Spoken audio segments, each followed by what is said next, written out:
पहला मरला है माशी तरक्की का, वो था स्टार्ट हुआ हमारा, यानी पाकिस्तान आपको स्टूडेंट्स पता है कि 1947 यानी 1947 में वजूद में आया, यानी कि दुनिया के नक्शे पर उभरा। तो तब से लेकर जब से पाकिस्तान कायम हुआ तब से लेकर जो 50 का दौर है, यानी कि 1947 से लेकर 50 तक तकरीबन 4-5 साल के दरमियान में या इसके दौरान दरमियानी अरसे में कितनी तरक्की हुई पाकिस्तान में, कितनी प्रोग्रेस रही है, जो मुल्क कितना तरक्की की तरफ गामज़न हुआ है जो माशी लिहाज से। तो इसका हम पहला मरला ये करेंगे। तो जो जब पाकिस्तान कायम हुआ तो उसके बाद जब पाकिस्तान की तकसीम की गई, भारत और पाकिस्तान अलग हुए, यानी हिंदू मुस्लिम अलग हुए,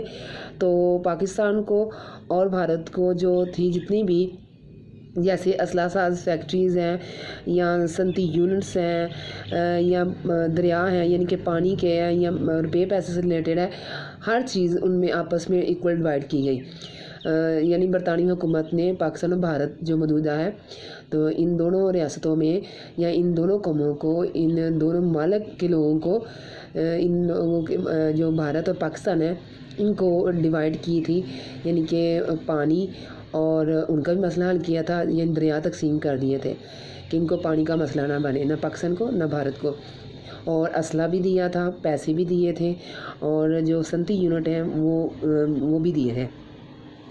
जब पाकिस्तान कायम हुआ उसके बाद इसकी क्या सूरत हाल थी, क्योंकि जब पाकिस्तान कायम हुआ उसके बाद जो सनती यूनिट थे वो मुल्क की ज़रूरियात को पूरा नहीं थे कर सकते, क्योंकि वो नाकाफ़ी थे, कम थे इसलिए इन लोगों का जो बहुत बड़ा ज़रिया आमदन था वो ज़राअत था, क्योंकि क़याम पाकिस्तान से कबल जो तजारत और सनत है वो ज़्यादातर गैर मुस्लिमों के हाथ में थी। यानी उस वक्त जो बरतानवी या अंग्रेज़ लोग आते थे उनके हाथ में ये सारा था, और हिंदुओं की मुराद दी जाती थी मुख्तलिफ, और जो हिंदू नवाज अंग्रेज़ थे, और अंग्रेज़ और हिंदुओं का आपस में गठजोड़ था, और शुरू से ही मुसलमानों को हमेशा जो है माशी बदहाली का वो शिकार रहे, और शुरू से ही उन लोगों ने मिलकर प्लानिंग की थी कि इनको पसमानदा रखना है, तो इसमें वो काफ़ी हद तक कामयाब रहे। इसलिए जो बरतानी हुकूमत है उन्होंने, भारत ने ये मिल के पाकिस्तान को जो चीज़ें इक्वल डिवाइड होनी थी उनमें भी उन्होंने जो थी बेईमानी की, और पाकिस्तान को सही चीज़ नहीं दी या आधी दी और कम दी। क्योंकि जब पाकिस्तान कायम हुआ उसके बाद जो सनती यूनिट थे, वो जो पाकिस्तान को मिला सनती यूनिट, वो उसमें जो पाकिस्तान की मुल्की ज़रूरियात है वो पूरी नहीं थी होती, यानी कि आबादी के लिहाज से और एक न्यू बॉर्न कंट्री के लिहाज से उनकी जो ज़रूरियात जितनी होनी चाहिए थी सनती यूनिट के से रिलेटेड या सनती यूनिट के हवाले से, वो बहुत कम थी। क्योंकि जब पाकिस्तान कायम हुआ उससे लेकर पाकिस्तान कायम होने तक तजारत और जो सनत है वो ज़्यादातर गैर मुस्लिमों के हाथों में थी।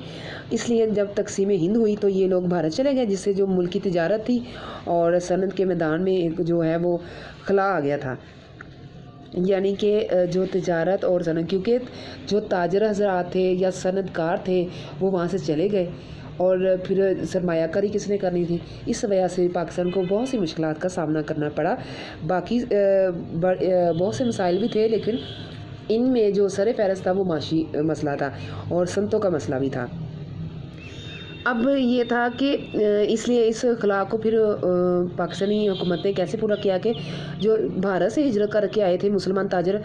उनकी अक्सरियत जो थी, यानी बहुत से लोग थे जो मुसलमान ताजर थे, उन्होंने कराची में रहाइश इख्तियार की, जिससे फिर कराची की जो सनत थी वो बड़ी फली फूली, और इसलिए वो जो कराची था उस वक्त जो सनत और तजारत का मरकज़ बन गया था। अब जो सनती कॉन्फ्रेंस थी वो कब हुई थी, हुकूमत ने 1947 में एक सनती कॉन्फ्रेंस कायम की थी, मुनक्कद की थी, जिसमें उन्होंने मौजूद खाम माल, यानी जैसे पटसन है, कपास, चमड़े वगैरह से रिलेटेड है, उनसे मुताबिक सनती इदारों के क़याम के लिए सिफारिश की थी, यानी कि हमारे मुल्क में ये जो हैं सनती यूनिट्स होने चाहिए, तो ये इदारे होने चाहिए जिससे हम अपनी ज़रूरियात मुल्क की पूरी कर सकें।